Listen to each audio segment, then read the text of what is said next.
Keshod police દ્વારા traffic નિયમન માટે પત્રિકા વિતરણ કરી જાગૃતિ લાવવા માટે અભિયાન શરૂ કરવામાં આવ્યું છે। કેશોદ પોલીસ દ્વારા જૂનાગઢ જિલ્લા પોલીસ વડા હર્ષદ મહેતાની સૂચના મુજબ ગત તારીખ 15મી જાન્યુઆરીથી 14મી ફેબ્રુઆરી સુધી ટ્રાફિક નિયમન જાગૃતિ ઝુંબેશ શરૂ કરવામાં આવી છે, જેમાં કેશોદ પોલીસ વિભાગ દ્વારા રાષ્ટ્રીય ધોરીમાર્ગ પર વાહન ચાલકો ખાંભલા દ્વારા રાષ્ટ્રીય ધોરીમાર્ગ પર વાહન ચાલકોને પત્રિકા આપી ટ્રાફિકના નિયમોની જાણકારી આપી આકસ્મિક ઘટનાઓ અટકાવવા અને સલામતી માટે ટ્રાફિક નિયમન પાળવા સ્વૈચ્છિક જાગૃતિ બનવા અપીલ કરવામાં આવી હતી।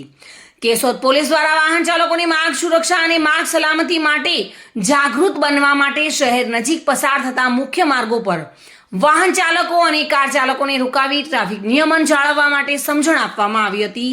કેશોદ નજીકથી જેતપુર સોમનાથ રાષ્ટ્રીય ધોરીમાર્ગ પસાર થતો હોય છે અને છાસવારે આકસ્મિક ઘટનાઓ બને છે, ત્યારે ક્યાંક ને ક્યાંક વાહન ચાલકની ભૂલને કારણે નિર્દોષ વ્યક્તિનું ગંભીર ઈજા થવાથી મૃત્યુ થવાના બનાવો પણ બને છે।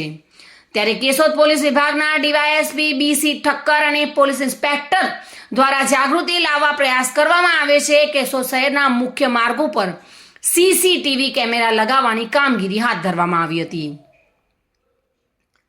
આવનારા દિવસોમાં લાયદો કંટ્રોલ રૂમ શરૂ કરવામાં આવશે અને ટ્રાફિક નિયમોનો ભંગ કરનાર વાહન ચાલકોની ખેર નહીં રહે। ઈ મેમો વાહન માલિકને રજીસ્ટ્રેશન કરવામાં આવશે અને સરનામા પર મોકલી દેવામાં આવશે। કેશોદ પોલીસ દ્વારા 1 મહિના સુધી ટ્રાફિક નિયમન જાગૃતિ ઝુંબેશ શરૂ કરવામાં આવી છે, ત્યારે શહેરીજનોએ પણ આ આવકારીને સહકાર આપવાની ખાતરી આપી છે। કેશોદ પોલીસ દ્વારા કરવામાં આવી રહેલી સરાહનીય કામગીરીમાં સામાજિક સંસ્થાઓ જોડાઈ તો સોનામાં સુગંધ ભળી શકે તેમ છે। હાલમાં 15 જાન્યુઆરીથી 14 ફેબ્રુઆરી સુધીનો માર્ગ સલામતી માસ ચાલી રહ્યો છે।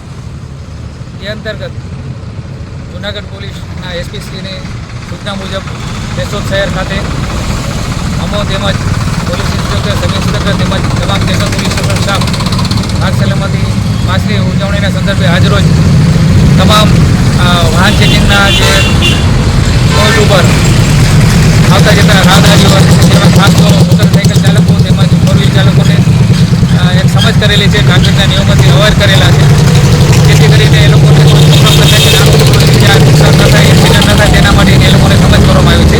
તેમજ કાયદામાં તેની શું શું જોગવાઈઓ છે, શું કરવું શું નહીં કરવું તેની માર્ગદર્શિકા છે, એ પણ એ લોકોને પેમ્પલેટ સ્વરૂપે આપણે આજરોજ આપવામાં આવેલી છે અને આ સમગ્ર ઝુંબેશ પૂરા 1 માસ દરમિયાન ચાલુ રહેશે।